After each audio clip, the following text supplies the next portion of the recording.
where's opportunity, right? Like if you just love it, but nobody's willing to pay you for it, you have a hobby. It could be a really fulfilling hobby, but it's still just a hobby. When you can mix it with something that actually pays by bringing value to other people, then you could do it for the rest of your life.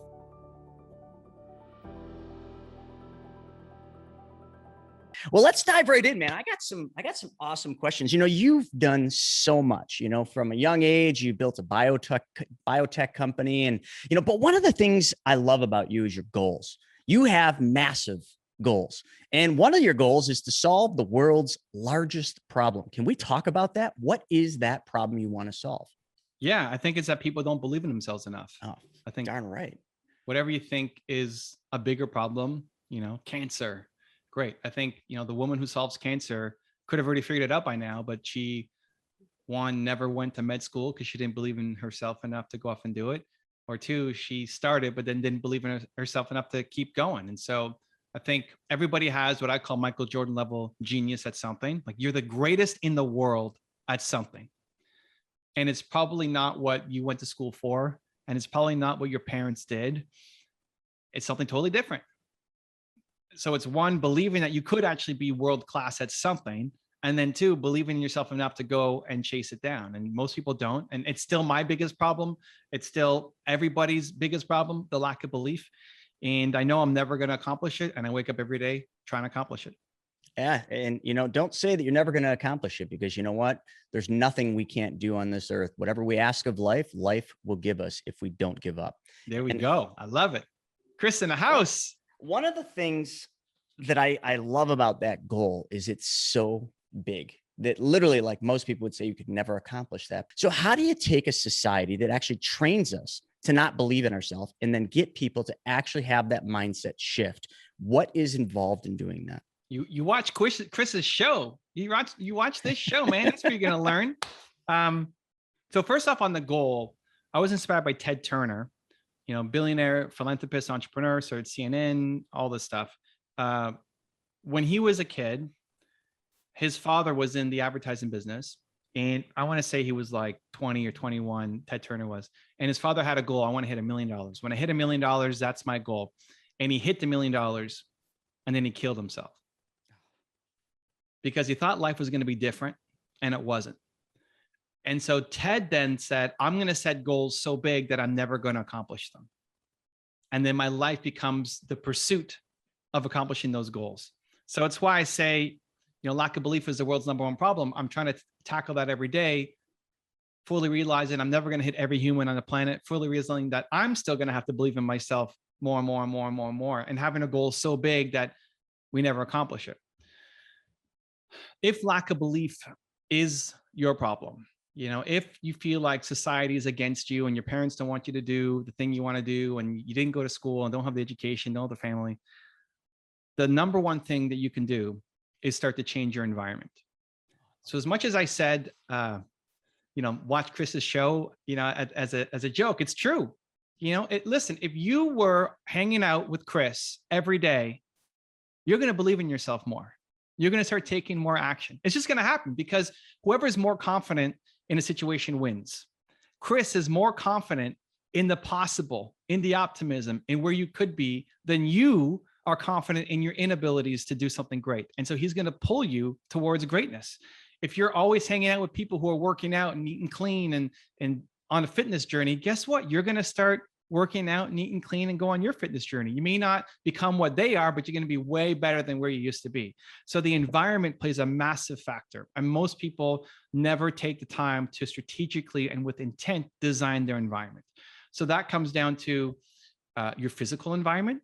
You know, I'm in my office, there's pictures on the wall here. These all mean something to me. I'm wearing this hoodie because I feel like I'm Batman going to work every day to go save the world, right? Like that might sound stupid, cheesy, but it works for me. When I put this on, it's like superhero time. Let's go change the world, right? But also not just physical environment, what you're feeding into your mind really, really matters. It's a mindset game. So I challenge your audience to look at, what are the YouTube channels that you're subscribing to? What are the Instagram accounts that you're following? Where are you spending your time when you have some free time online, social media? And how many of those channels or people, when you leave, you feel better about yourself? I would bet that if you listen to a Chris episode, you're going to feel better about yourself. You're going to have a little more motivation, a little more positivity, a little more optimism, a little more hope, a little more drive, desire, gumption, like I want to go do something. Great. And anybody else who makes you feel that way, subscribe to them and have them in your feed. So it happens automatically. So when you load your phone and you see Instagram, it's like, yeah, yes, I need to go chase that down. As opposed to what most of us will do is have accounts that make us feel worse about ourselves. Or you just get lost and all of a sudden an hour went by, you realize you didn't do anything. You learned nothing and you feel worse that you haven't taken any kind of action. And so do a heavy audit of the people in your life, as well as the resources you consume.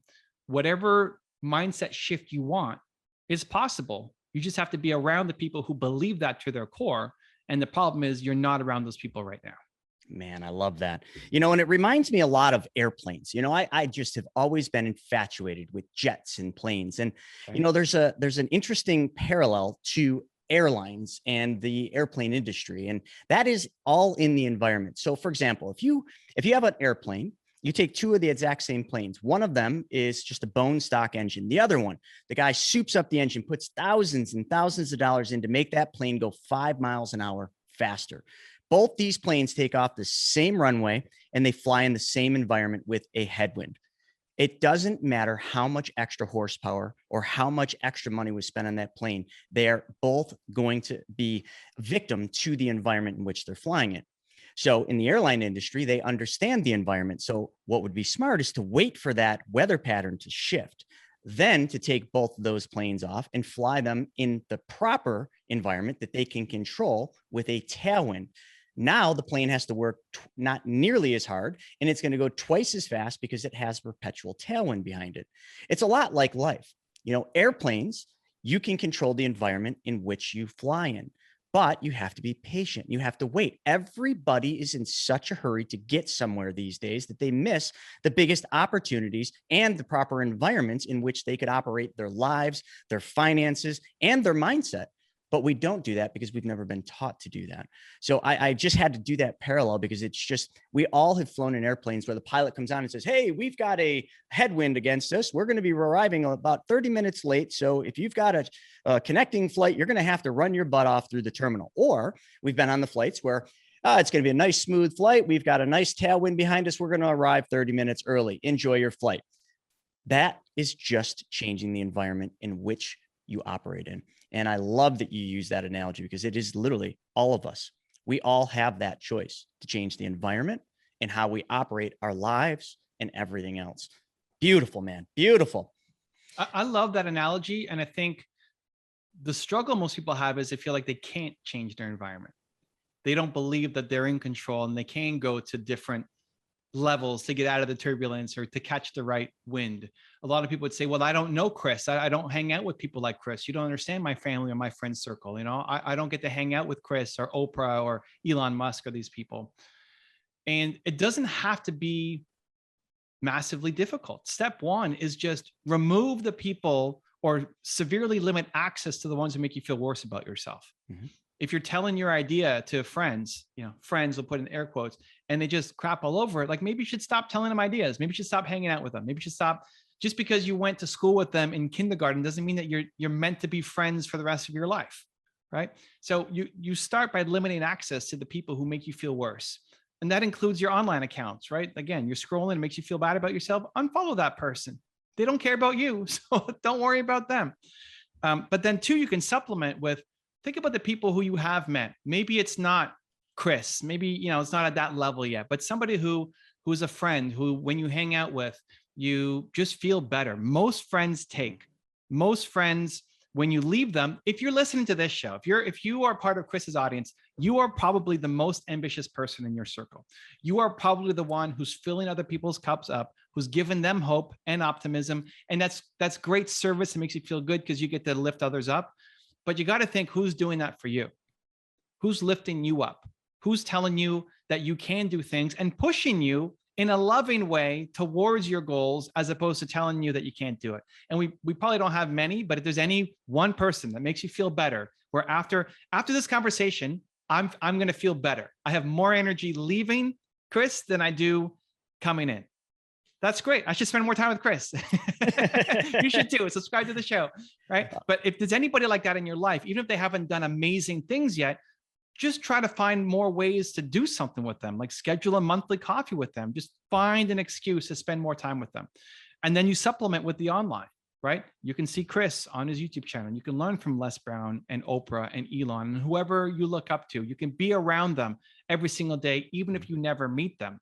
There's no excuse in the year we're in right now to be able to say, I can't get the information and the motivation that I need, because you've got a thing called YouTube.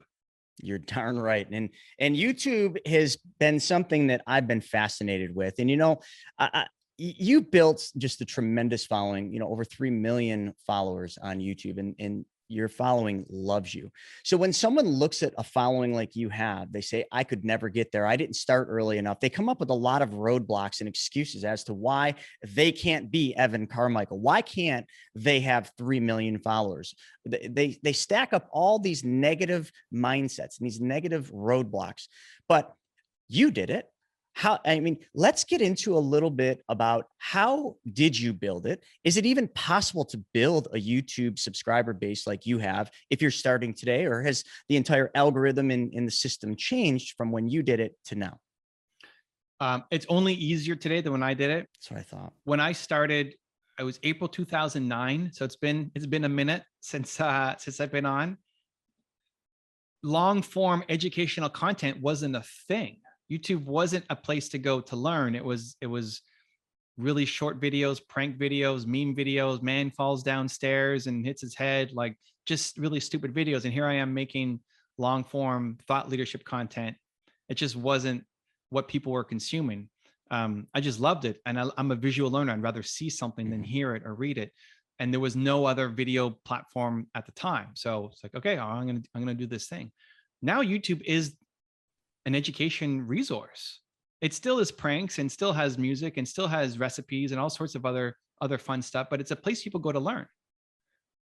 A lot of people, their default is to go when they're trying to figure out how to do something. My default often is just, okay, I'm going to go to YouTube and search, how do I X? Because I want to see a video of it, because I'm not reading textbooks on it anymore. And I don't want to read an answer on Google because I'd rather see a visual of it. So if you are a thought leader, if you're an expert, if you're great at something, if you've got a message to share, YouTube needs to be at least one of the things that you're doing, if not the number one, because it's the place where your content lives forever. It's the only place where your content lives forever. The video you make now in 5 years is still giving you traction, attention, still serving, still helping, where nobody cares about what you posted 5 days ago on Instagram, let alone 5 years ago. So that's what's super special about YouTube. Now, if you want to be like me, then I encourage you to actually look at my journey. Every month I'll post to my Instagram how well I'm doing or the traction. It took 5 years. After 5 years of making content, I was still like 7,000, 9,000 subscribers after 5 years. Everybody here can get there a lot faster than me. It's that I kept going. I kept making, I kept creating, I kept sucking. Go back and watch how bad I was on my first videos. It took me 350 videos, public videos, until I wasn't completely embarrassed by myself. Like I couldn't watch it back because I was so bad. And 700 public videos until I said, I think I'm getting good. 700 videos. And so here we are now, 10,000 plus videos later. Just like everything else in life, if you want to get healthy, it's not about one day going to the gym. It's about every day going to the gym. If you want to have success in business, it's not about one day showing up. It's about every day showing up. And so I'm introverted. I'm shy. I still am. I still don't like the spotlight. I still get nervous before every speech or interview. And my purpose calls me to be courageous and do it. And that's how I've been able to make 10,000 plus videos and get here. So if you're going to look at somebody who's made it, air quotes, actually go and look at their story and how they got started, because it makes a big, big, big difference. I think there's a lot to that, because people need to sometimes take a step back and just, if they want to do something someone else is, instead of looking at where that person is today, mimic that entire path on how they did it. And that's interesting how you said that in the beginning, It took you that many years to get over 7,000 to 9,000 subscribers. But then after that, it started rocketing back up. And you said something there. You may not even have known you said it, but it reminded me of something Earl Nightingale said in The Strangest Secret in the World. He talks very deeply about the difference between success and failure. And he says through all of his research, through every bit of, interviews and research that he had ever done, he figured it out. There is one reason why people are successful versus unsuccessful, and that is creation. You just said that you kept creating, and in that creation came success. But like Warren Buffett said to Bezos, when Bezos said to you, Warren, you're so successful and what you do with investing is so simple. Why doesn't everybody just do what you do? Warren, without blinking, looks back at Bezos and says, because everybody's in a hurry. And that right there is what you weren't. It took you a long time to do it. You kept creating, even though it seemed like sometimes you weren't getting there, you just pushed through. And, Warren Buffett says the same thing. If people would just mimic what Warren does, which would require time and patience, then everybody could be as successful as Warren.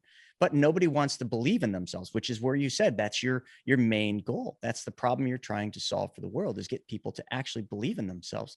So all this stuff is intertwined. When you really start talking about creation versus, conformity, that's the only other side. You're either going to create the destiny or in the future you want, or you're going to conform to what somebody else's ideologies tell you your life should be. Unfortunately, we have all seen too many people and the impact of what conformity does.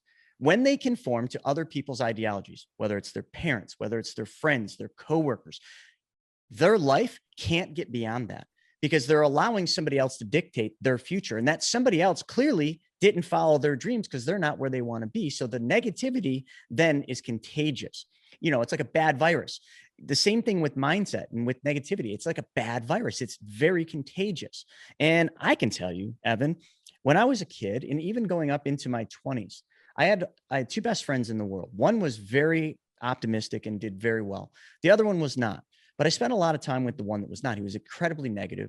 Nothing in his life ever worked. It was always boo me, boo hoo this, I hate that. And I spent a lot of time with him. And I remember every time I was around him, I thought like we were having fun, but really he was hurting me and he was keeping me at that level. And he was my best friend. And this is something that's very difficult to do. There came a day where I had to literally put him, his name was Mike, in timeout. And he hasn't come out of timeout. And I hate to say that because that's my best friend. I have not hung out with him in years because I know the effect and the ramifications of going backwards in life. Once you upgrade your life, you should never look to go back. And I know that sounds selfish to some people, like, oh my God, you disowned or abandoned your best friend. No, he abandoned himself when he wasn't willing to go higher and do more and help more people. And I was. And a lot of people have to realize that that's what it takes. Sometimes you got to upgrade the people you surround yourself with. You got to upgrade your life. And, Steve Harvey talks about this a lot. Once you upgrade, he uses a first class ticket in a plane.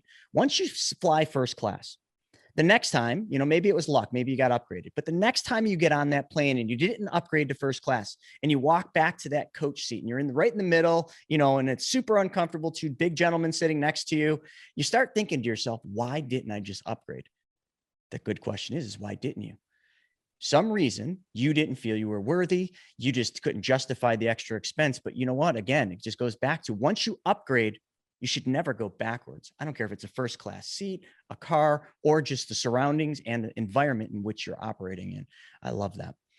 So with YouTube, let's get back to that. A lot of people, when they look at YouTube, and you can go on YouTube and see people with millions of followers and hundreds of thousands of followers. But at what point can someone really look at YouTube as an education platform, but also start looking at it as like, wow, I love this. Maybe this could be a career. I could make a living out of this. How does somebody go from that mindset of saying, okay, I'm putting content up on TikTok and Facebook and YouTube, to saying, I'm going to double down. I'm going to put everything I got into YouTube and I'm going to roll the dice and I'm going to make a living out of this. Where does that journey begin? It starts with figuring out, do you want to make money directly from YouTube, which is usually paid ads and merch and monetizing your audience, or do you have a business that YouTube is then going to supplement? right? So you're already selling something else, and YouTube is the front engine to then go help you drive business for your offline business. Both can work, but you have to get really clear on what you're trying to do. Just today, I was talking to two different people, totally different ambitions.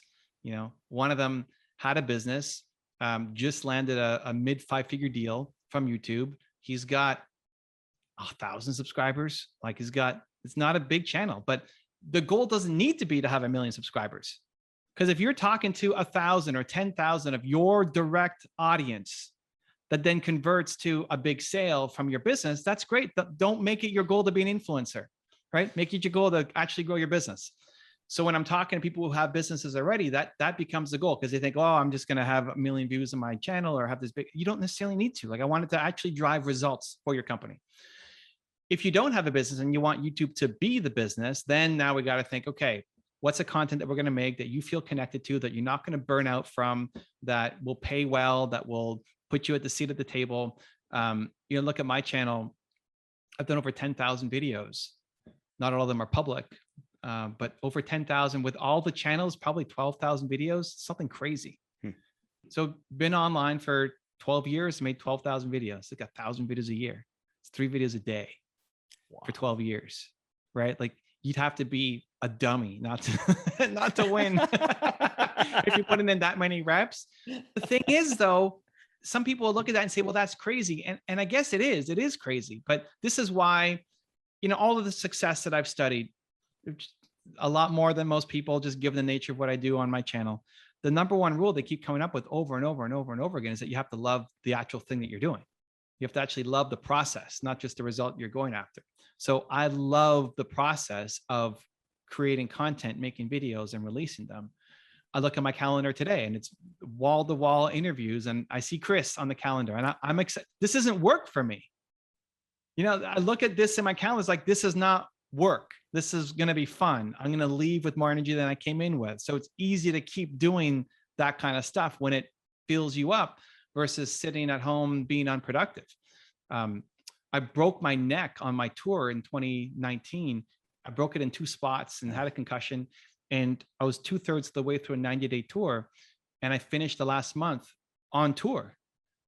I finished my tour. Instead of standing up, and these were 4-hour events, and instead of me walking around and doing my usual thing, I had to sit at the front with an ice pack and pillows behind me and just sit there, because I broke my neck in 2 spots, and just talk. Luckily, the one thing I could do was talk.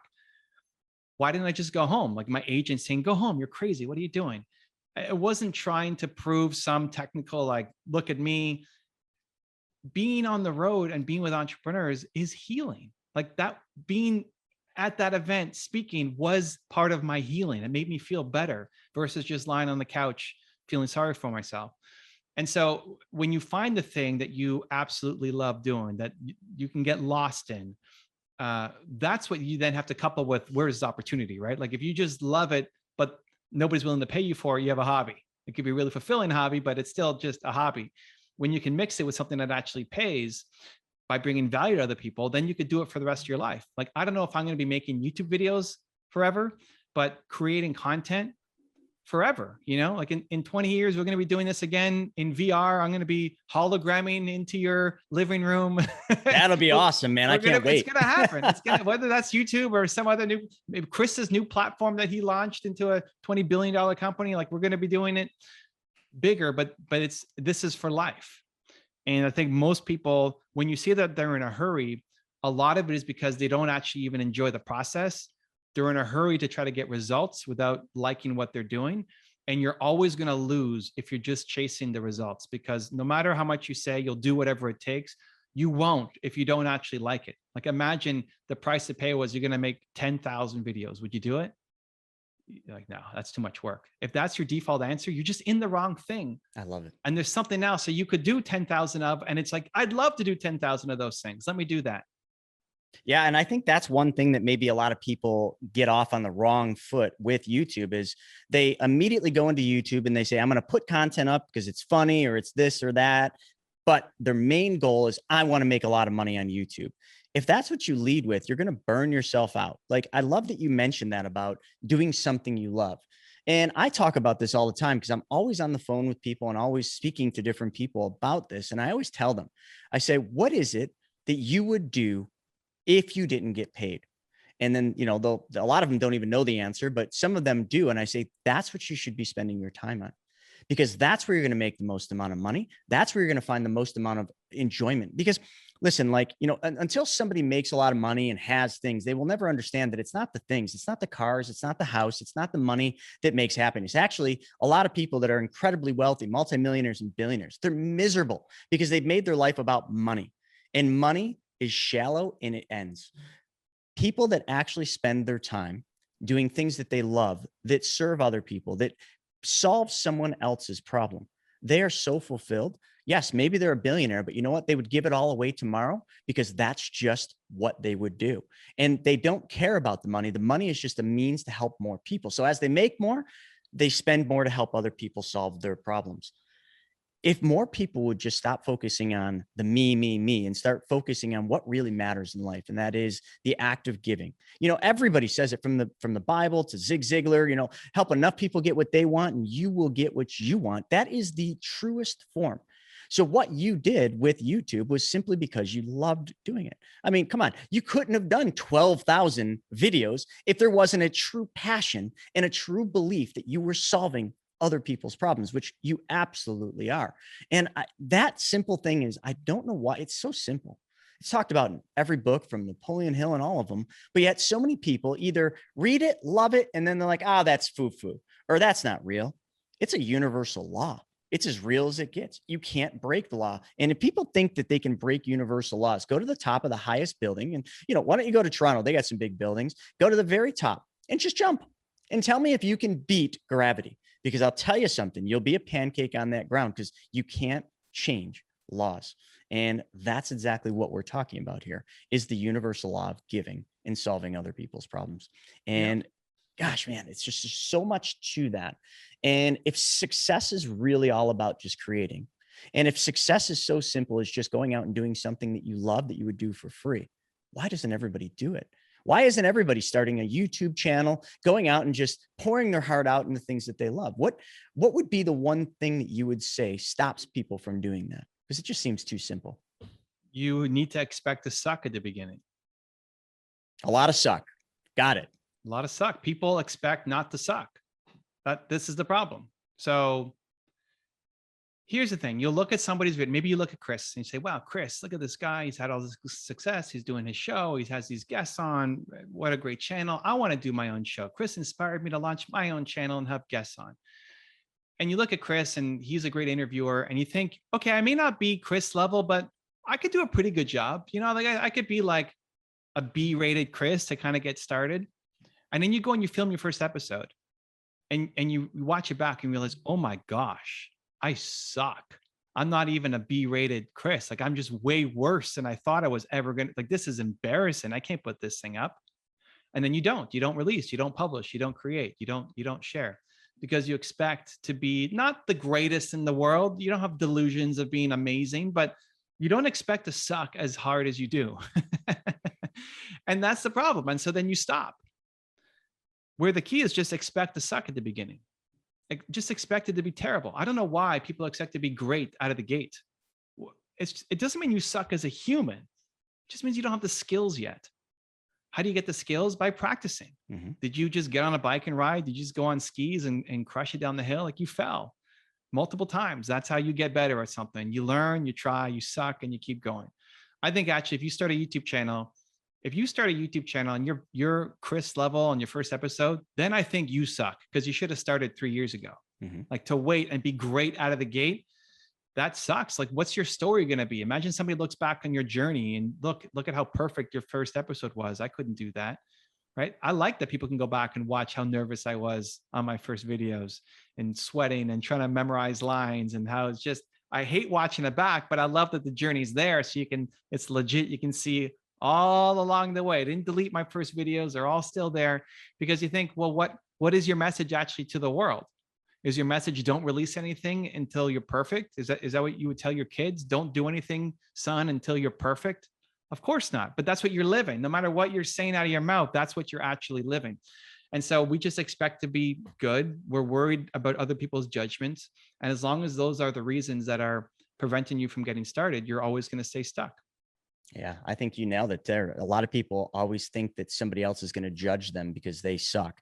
I can tell you, like, I don't even know how many years it's been just with social media and different videos, but the first ones I did, I was so nervous. And I mean, you're just looking into a camera. Like, it's not like you're staring in front of 1,000-person audience that you're speaking in front of. You're looking in a camera. But I remember those first ones, and you probably had this where, like you mentioned, you're sweating and you're thinking so hard about what you're going to say next that you actually start getting short of breath, and you almost like you just ran a marathon. You feel so like out of breath because you're just nervous. Every one of us start in the same place. A lot of people, I think, just look at, somebody that's got a big show or a popular YouTube channel is like, oh, they just had a gift to do this. No, you know what that gift was? It was sitting in front of a mirror speaking, and just like you're in front of a huge stage. It was sitting in a warehouse and just talking like you're talking to 1,000 people, but there's no one in there. It all comes down to that visualization. And without practice, no one would have ever been a good speaker. And everybody sucked in the beginning, and then they just got better. And through lots of practice, lots of failure, lots of trial and tribulations, we all arrived where we're at. But you mentioned something earlier about I call it the arrival syndrome. I think it's actually a real thing. A lot of people get to a certain level of success and they think that they've arrived. Like they have the Lambo, they have whatever floats their boat. Like they get to this level and they think that they've arrived. Every person you see when they hit the arrival syndrome, the only place they have is to go back down. And I read a lot of books. One of the most important things about that is we constantly have to keep resetting that arrival. So when we arrive at one goal, man, set the next one, and then arrive at that one and set the next one. And heck, if you're sick of like setting new goals, just set one like yours. Like you're going to solve the world's biggest problem. Hey, that's a big enough goal where it will take you your lifetime to do it, and you'll love every moment of that lifetime journey. But that's the thing. I think too many people sit there and they fear like what other people are going to think. Clearly, you don't care what other people think because it took this much time to get where you're at. And although in the beginning, we all care a little bit, but then we overcome that because we have a goal that we're set at. One of the other things too, and I'm way off topic, but I think it's just such an important This is thing. good. This is fun. Yeah, I think it's such an important thing. One of my mentors once told me something, and it was one of the most profound things a mentor ever told me. He sat there in the very first interview, and he was an expensive mentor. I had to work with this guy. And he says to me, he says, why do you work as much as you do? And I rattled off without even thinking all the reasons, this, that, the other thing. And he says, no. Why do you keep working this hard? Like, what's the real reason? And I said it again. And this went on for like 15 minutes. He'd ask the same question. I gave him different answers and they were never good enough. And finally, he was getting frustrated. And he says, this is not why you work as hard as you do. Why don't you be honest with yourself and tell me why you're doing what you're doing? And I'm like, oh my God, I just poured it all out to you. And he says, no. He says, the biggest problem with you and the reason why I don't think we can work together, like this was genius how he did this. I'm like, oh my God, we can't work together. And he says, you have no idea where you're going. And I said, no, I think I do. He says, 2 years into the future, he says, you have no idea what your perfect day looks like. He said, here's what I want you to do before I'm even going to do another call with you. I want you to spend the next 30 days. And I want you to think really long and hard about this. He said, I want you to envision that you wake up living your perfect day. I want to know the first things you see when you open your eyes. I want to know what you smell. I want to know who you're with. I want to know what things look like. And I want you to take that same attitude through the entire day. He said, if you think you can do this in a day, you can't. This is going to take you 30 days to do this. It's going to be like writing a novel because there's a lot that happens in a day. And I need to know exactly what your perfect day looks like today. And then he said, the hardest part about your perfect day is once you figure out your perfect day, next month, next year, your perfect day will change. So you have to rewrite chapters of your perfect day. I literally took this so serious because honest to God, my whole life I've worked really hard. And I always thought I knew why I was working. And I never did. And when he said that, it crystallized it in my mind that I had no clue what my perfect day looked like. I figured that perfect day out. Now, although all the pieces of that perfect day are not in place, I have tricked my mind. For example, like my perfect day involves me living on a beach and hearing the ocean because I'm a big surfer and listening to the waves. and listening to the wind come through the things. Now, I live in Buffalo. We don't have oceans. Sure, we have Great Lakes that we could surf on, but that's beside the point. Get out So, on Lake Erie. Let's go. Come absolutely. on, Chris. Let's go to H Bay and get some surf, man. That H Bay is the best surf in the Great Lakes, hands down. And it's right over, not far from you. But, when I figured this out, I figured out, I said, you know what? I don't have to wait to have a house on the beach. I just have to trick my mind to believe that it is at the beach. Amazon has these little puck looking things. I don't know, whatever the name of them is. They have wave noise. So at night, I have that thing play the sound of the ocean. So my mind listens to the ocean crashing all night long. I have a fan. So at night, I turn the fan on. So that breeze mimics what the ocean breeze would be. And then I have a diffuser, and I actually found salt water scent that I put in the diffuser. So now I have the wind, I have the waves, and I have the smell of salt water. Your mind doesn't know the difference. So whether or not I'm actually living that perfect day, I can trick my mind into believing that it is. And that has been a life changer for me. It's literally helped me kind of get over, because a lot of the stuff in my life I've struggled with is the fact that I live in Buffalo. But, people are always like, oh my God, why do you still live in Buffalo? And I always tell them one simple thing. My mother is my unconditional one. She has been there for me every step of the way. And I am all she has. I'm an only child. She's never remarried. I'm all she's got. And sometimes we need to get rid of the selfish desires in our life. Sure, I could move. I'd love to move. I'd love to live somewhere else, but family first. If I moved, it would devastate my mother. If I took my daughter, who's 15 months away from my mother, she would have no purpose of life. How could I ever live with myself for being selfish and just moving because of selfish intents that are all self-serving? I wouldn't do that. And, when I tell people that, they have an epiphany and they're like, oh my God, that makes total sense. And I said, just always remember family first. So that's where that whole trick has to happen. Your mind can believe anything that you tell it to believe. And I just had to do that. And it's the same thing with YouTube. It's like YouTube or any social media stuff, especially YouTube, because that's mostly what I've been focused on because of you. And you do know that, right? My obsession with YouTube and my desire to literally do nothing but YouTube and put all of our effort into teaching people how to take back control of their money is all because of that first call that we did. Like, I literally became infatuated with YouTube. And I have doubled down and I have put an entire team in force that I couldn't afford, but I did it anyway because I knew that's what it takes. And sometimes we got to just understand and lead and go after our dreams and the things we want. And then, I don't know, the rest will just unfold underneath. And that's what I'm doing, but it's because of you. I love it. And listen, a mutual friend put us in touch, and I've been on a bunch of calls with him because he's always a giver. He's always trying to help the people. And I guess at some point you said YouTube, and he's like, you got to talk to Evan. And so we hopped on a call, and to your credit, I mean, I've been on I can't tell you how many calls I've been on with people who look like you, who are in similar positions as you, and even further ahead than you, who then just don't do anything about it, who then, a year later is still stuck in the same spot. But you're like, okay, this makes sense. Let's go. Mm-hmm.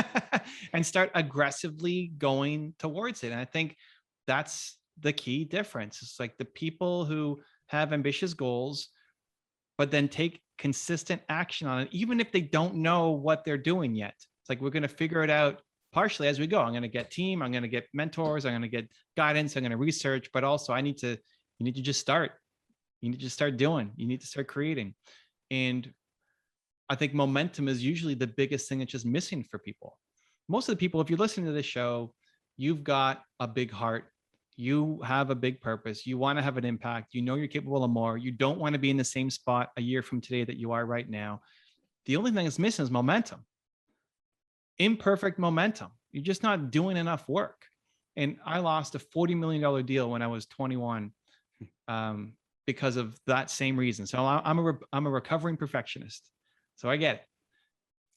But you need to tell yourself that you just have to create. There's not a good enough reason for you not to create. If your camera dies on you, release an audio only episode, like just to teach yourself that you are making today. You're going to have some kind of progress. The thing that matters most is that you're proud of the effort that you put in today. You may not always get the result every day, but are you proud of the effort that you put in? Because if every day you're proud of the effort you put in, I call it the pillow test, pass the pillow test. So when you put your head on the pillow at night, are you proud of the day that you did today, whether you got a result or not? Because if you pass the pillow test every night, you're going to end up creating some amazing things. Oh, that's beautiful. Yeah, and I think there's just what with that on top, what are your daily rituals? Do you have specific things you do every single day? Like when you wake up, or do you have any of those? Close. I mean, so people have asked me like, what's my non-negotiable? I don't know that I have a non-negotiable, right? If you look at my morning routine, I could go without any of them. Like when I broke my neck, I wasn't doing my usual routine most of the time. The closest non-negotiable is probably just time with my wife.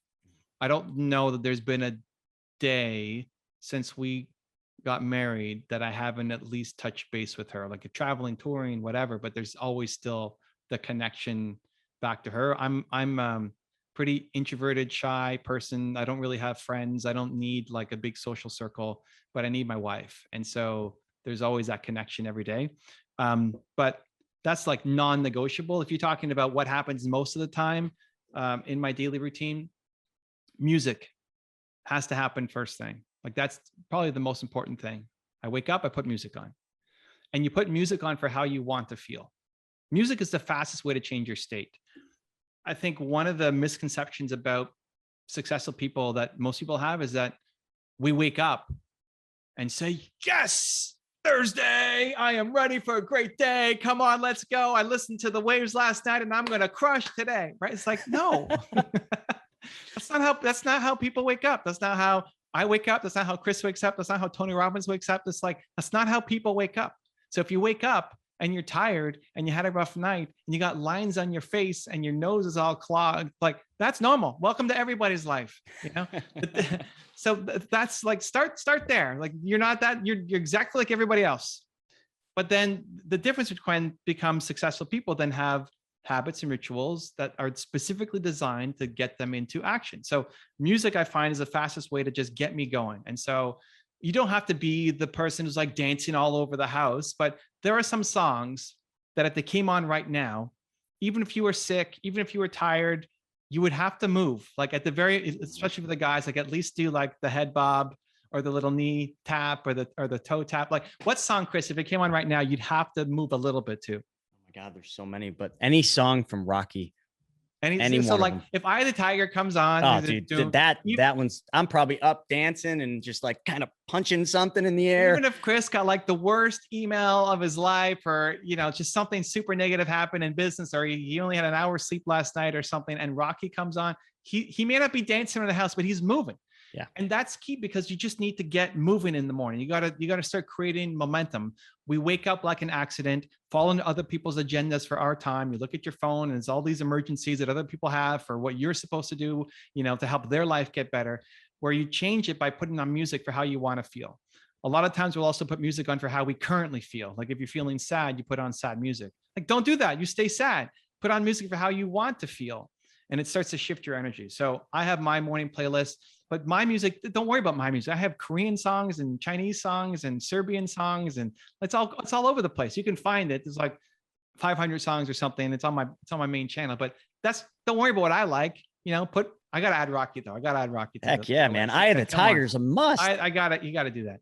And then I think the second most important thing for me is just intention. So I wake up, music, go to the bathroom. While I'm on the bathroom, when I'm on the toilet, I look at my calendar for the day. And like, what's my intention today? Because when I wake up, Chris, I don't even know what day it is. Yeah, same here. It's what day? It's what year? I don't know. It's a Thursday. Perfect. Okay. I look at my calendar, then dictates what I'm doing today. Like your calendar should match your ambitions. You've got goals, ambitions. You look at your calendar for the next month. Are you doing the things that will help get you to where you want to go? So I look at my calendar. Today, we're recording this on a Thursday. Thursday is my public facing day. So I do my Brandlytics YouTube training to help entrepreneurs. And then it's just podcasts and interviews all day long. And I take the collective energy and just pour it into the next one. And so what's my intention today? I'm not worried about my team. I'm not worried about my YouTube channel. I'm not worried about my other projects. I'm not worried about my book. All I'm worried about is I want to show up for the people and their audience. I want to show up and be here for Chris. That's the only thing on my mind right now. And so setting that intention in the morning, I find at least helps me set up my day. And the background on my cell phone says, remember your intention. So, because I'll forget. But then anytime I check my phone, there it is again. Yes. What's my intention today? Right. You got to show up. So I think most people are knowing, that you're capable of more. You're just not living it because you haven't intentionally set up your day. And Oprah had a great quote. And by the way, I love how you keep bringing other people. Like, I love that. You talk about Steve Harvey and Zig Ziglar. And anyway, I love how you inject these little Warren Buffett, Jeff Bezos, these little nuggets to go alongside. It makes me happy. Oprah said, if you don't have 5 minutes to set your intention for the day, you don't deserve the life of your dreams. And I agree with that. It doesn't have to be like a 4-hour meditation to set your intention for the day. You just look at your day and say, how do I want to act today? How do I want to feel today? What do I want to do? Now, we all have morning routines. And if you're listening to this, that's not true. Most of America, I don't think, has a morning routine. Most of America wakes up and just falls into their day and is rushing out to a job that they hate. But if you're listening to this show, you probably have a morning routine, right? There's more achievers here watching, listening. Here's the challenge with achievers and a morning routine. Most of the time, you have a morning routine and you're just checking the boxes. You say, okay, did that, check. Because we love hitting our goals as achievers. The problem is, the most important thing out of morning routine is, how do you feel? The main outcome for a morning routine needs to be, are you ready for the day?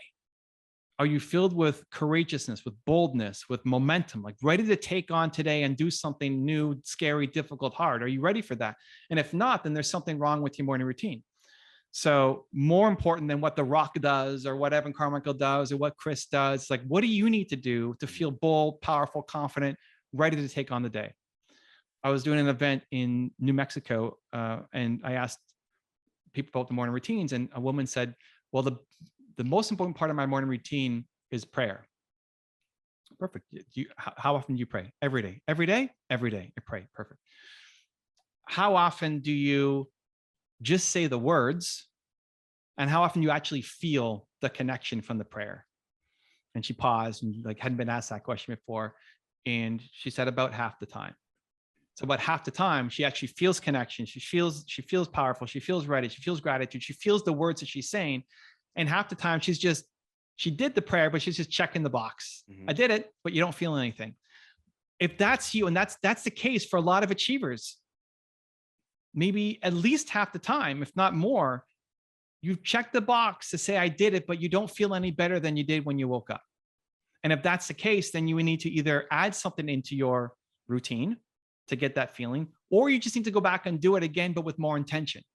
Because while watching Chris's show, you might say, watching Chris's show gets me feeling fired up. Perfect. But while you're watching it, you're also brushing your teeth, and then you're making coffee, and then you're checking your emails. And so you can say, yeah, check, I watched it, but you weren't paying attention. There was no intention with it. And so you don't get the feeling. You have to get the feeling, because if you woke up and you did the thing that helped you feel bold, powerful, inspired, motivated, and you did that for the next year of your life 1 year from today will look dramatically different than where you are right now. It's just setting that key intention. I love that. I think you're absolutely right. And I've never heard it put that way with, intention. I think a lot of people do just go through that checkbox, check. And I'm sure I'm guilty of that in a lot of cases too.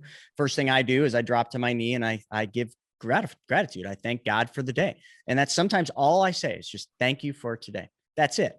Other times I have a lot more to say. Other times I have a lot less, but sometimes that I'm doing that, I don't feel that connection. So it's just checking the box, but being consistent and persistent in that action is always one thing. But I love that you just said, now you got to find and add intention.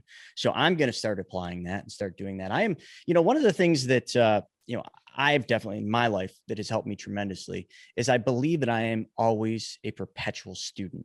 I am constantly learning. I always want to learn more. There's always somebody that knows a lot more than I do in all aspects, even when it comes to money, which maybe I'm one of the leading experts in. There's always somebody I can learn from. I never feel like I've arrived or that I know everything. So that's been something that's really served me well. And just like you just said that, I have my morning ritual. But now I needed to go back and I need to apply intention. And that's an important thing. Now, let's talk about music, because you were just saying about music. Now, there's a little something I had written down here that I had to ask about. Salsa dancing. Yeah. Do tell. So salsa dancing, I've got a kind of a long history with, but it started in university. I never learned to dance growing up. My parents didn't really dance. I didn't learn to dance. And so I always felt kind of awkward and at any wedding or party. I didn't know what to do. So I decided in university with my girlfriend, we're going to take ballroom classes. And she didn't like it. I loved it, dude. I loved it. Like I'm practicing the waltz at home by myself, just trying to memorize the steps. She didn't like it. So we stopped. And ballroom dancing, you kind of need to have a partner to really do it with. It's not really a stranger friendly thing. So when my girlfriend and I broke up, I'm like, I want to go back to dancing. I started that journey. I want to learn more, but I can't do ballroom because I don't have a partner. So I went salsa dancing, and salsa dancing is tons of fun. And it's part of the culture is you end up dancing with multiple people. Like that's just part of the dance, is that people will come as a couple, but you'll dance with each other's girlfriends, wives, whatever. It's just a very social thing. And if you take any classes, if you're single, it's fantastic because you get to meet all of the opposite sex and none of your own. So in our class, I run a dance school now here in Toronto as well. And when people come to classes, 40 people in the class, you get to know all the women. You don't care about the guys. So I learned it. I was sad from the breakup, and I thought, hey, I can go dancing, and it was instant connection. And it's also how I ended up meeting my wife. So Nina and I met I have a dance school. So I love the dancing so much that I invested into a company and then took over the company. We're the largest dance school for salsa, maybe in North America, but in Canada for sure. We'll teach 5,000 to 6,000 people a year how to dance salsa. And some people have it as their bucket list thing. What's great about it is most people feel scared and intimidated by dancing. And this applies to our entire discussion. Like you're scared and intimidated by YouTube. You're scared and intimidated by your ideas. People are scared and intimidated by dancing. Say, I have 2 left feet. And to your point about watch what you put into your environment. If you keep putting that in your head, I have 2 left feet, then guess what? That's what's going to manifest and happen. Nobody at the school learned how to dance growing up. So it's all adult learners. Like all of our instructors are adult learners. So it's easier to break it down. Because when somebody who's learned it growing up says, okay, just do this, just do this with your hips, ba. It's like, but I don't know how to move my hip like that. Let's like, what do you mean? Just do this. Like, yeah, but I don't know how to do that. So it gets really intimidating. Where it's like, okay, we actually break it down step by step. It's like surfing, just get on the board. Yeah, but I don't know how to get on the board, right? You break it down step by step. So we say, hey, if you can walk, we could teach you how to dance. And we've even had people in wheelchairs come and learn how to dance too. But it's been a great part of my life. Obviously met Nina through it. It's been one of my businesses that I've invested into, and a really fun extra thing to do. Another way to apply my creativity outside of just business. But, one thing we talked about earlier is finding that one thing you love, and you clearly love that. And would you do that business if you never earned a penny on it? For sure. I mean, that's how I started in it too, right? I mean, I walked into a class. I loved it. I volunteered. I taught. I was a helper, and then I became an instructor. All before even like I had my successful business, and an instructor might make $40 an hour or $50 an hour. It's like that's doing it for the money makes zero sense. Like if I'm just spending an hour, it's way better to put it into my business than this. But I just loved it so much. I had a ton of fun with it. And then I became an investor, and then I owned the whole thing, and then it became a huge opportunity for me. But it wasn't the start going in. And we've talked about money a bunch, and I think people fall into the 2 camps, and it's mostly because I think we grow up with an unhealthy perspective on money. Some people think money is everything. The next person walking into my store, that's my next car, that's my next purse, that's my next. So like not even caring about the human, just I need to make the sale so I can go buy whatever. Money is everything. And some people say the opposite, that money is the root of all, evil. We're taught that, right? It's like money is evil. And that's not actually the quote. It's the love of money is the root of all evil, but we forget that first part. But very important difference. Huge difference, but money equals evil, right? That you have to be greedy and selfish and rip people off. And so most of us, we fall into one of those 2 camps. And so it's an unhealthy perspective on money. Money is super important. It's critical. It's important. I talk to entrepreneurs a lot, but money is even if you're not an entrepreneur, if you run a charity, money is important. I like to say that money has to be in your top 5 list of priorities. If making money, keeping money, investing money, understanding money is not in your top 5 list of priorities, you'll never live the life that you want to have. You'll never build the business you want to have. You're never going to hit your potential. Nowhere close. So it's got to be in your top 5. It just can't be number 1. Mm-hmm. There's got to be something above it. Yeah. And you know, money's an interesting thing. I mean, we're brought up being told lies about money our whole life. I mean, money is just a tool. It's all it ever has been. It's a means of exchange, but it's really just a tool. A lot of people have a shovel in their garage, and the shovel sits there. It can be used as a weapon, or it can be used to go out and build a beautiful garden. But you don't care about the cost of the shovel when you need the hole dug in the backyard. So that's the other thing too, is a lot of people constantly, when they look at things, they try to justify the cost for that, you know, and cost is never an issue. It's the value that's the important part, you know, and I used to say this all the time. Cost is only an issue in the absence of value. So if you needed a hole, would it matter what the shovel cost? If you knew that there was gold 3 feet under the ground in your backyard and you just needed that shovel, would it matter what the guy charged for the shovel? It wouldn't make a difference what that shovel cost. You would pay anything and you'd go dig that gold out of the ground. We all need to remember that that's money. Money is that tool, and it can be used in many different ways. And anyone that says money is evil, they've been brainwashed their whole life, because they clearly don't understand it, and they need to really start learning how it works and use it for really good things. Because like you said, it does need to be a top 5 thing, because you can't, I mean, what if you don't find ways to support your family, to make money? Maybe you're just getting by, but what if you weren't just getting by and you had excess, and then you had a lot of excess? What would you do with it? Well, some people would be greedy and just use it for themselves. But most people, and because I have a optimistic view that people are really intently good. And I think most people would go out and find ways to give. And if there was more people that had more money, they would find ways to give it. The problem is too much of the money ends up in the same hands, because that's what it's designed to do, because we were lied to. And if it, you know, like your main goal, solve the world's biggest problem. Well, I have a big goal too. Solve people's money problem by putting them back in control of their money. I truly believe that one of the biggest problems when it comes to money is that we are taught to give up control of it. And until we start changing that dynamic of money and how we handle money, and actually becoming a good steward of the money that we have, that will never change. If you keep giving up control, it's always going to end up in the hands of the same people that you constantly look at and say, those are evil people. They're doing bad things with that. But and listen, I think you're a great example in that you care a lot about money. You talk a lot about money. You've got money in your background. You got DiCaprio holding the money. You got the dollar sign behind you, gold. Like, you care a ton about money, and you're not willing to leave Buffalo because your mom. That's right. There's some things that you can't buy. Well, money's top 5, but it's not number 1.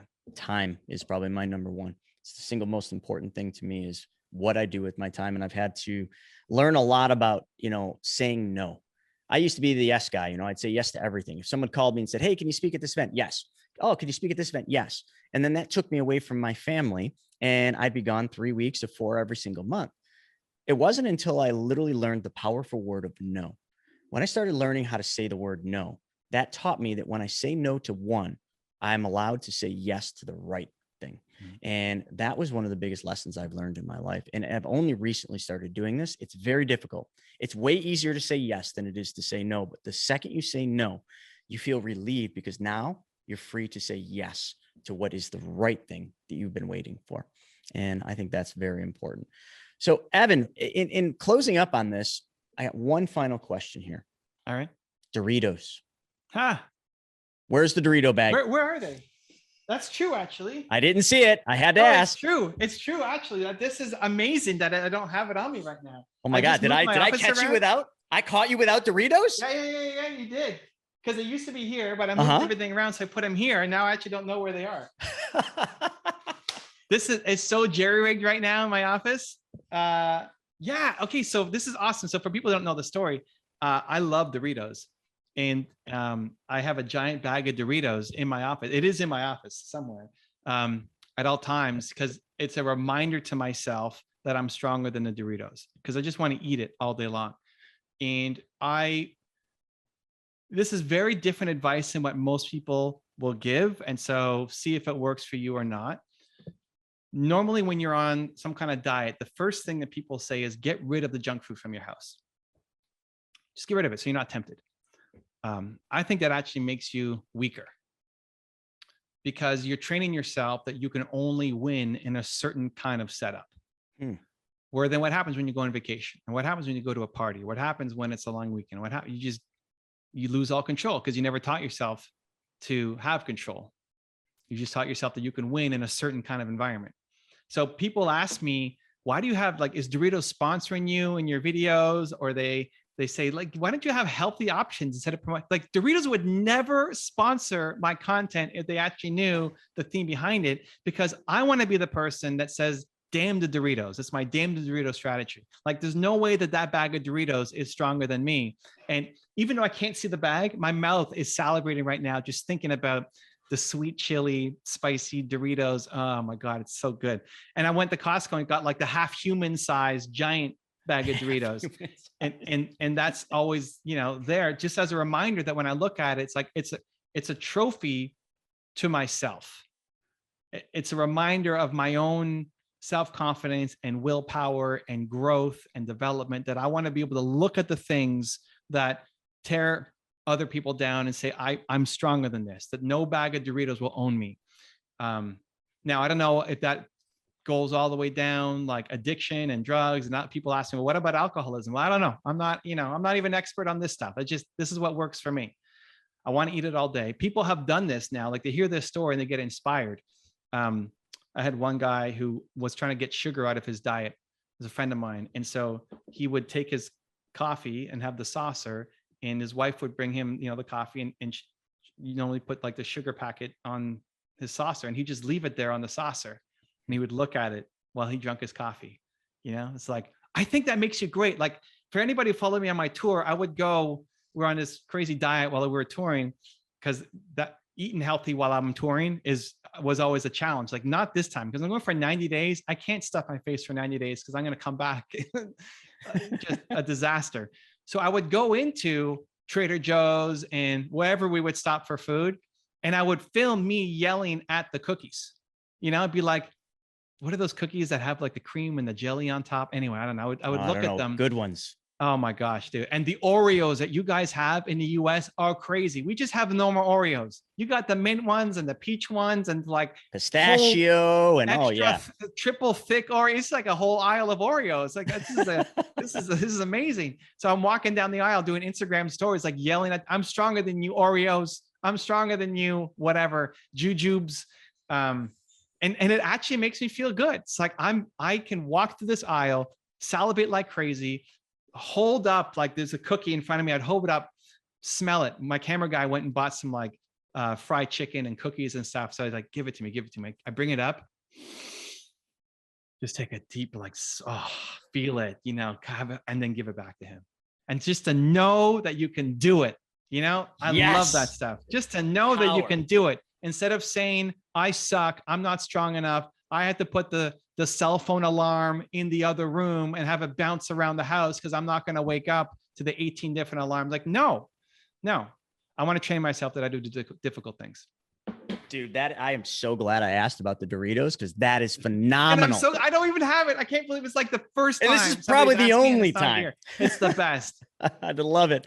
Oh my gosh, man. This has been such an honor to have you on the show, Evan, really. And, you're such an inspiration to me, to my entire team, and to so many people out there. So just keep pushing forward. Don't ever stop doing what you're doing, and don't ever give up on that main goal, solving the world's biggest problem. Thank you so much. Cool, man. Thanks for having me. If you guys liked that interview, you got to check this one out. The Iron Cowboy, James Lawrence. First, he does 50 Ironmans in 50 states in 50 consecutive days. But then that wasn't enough, and he does 100 Ironmans in 100 days. You need to check this interview out. So check it out right now, and you're going to love it.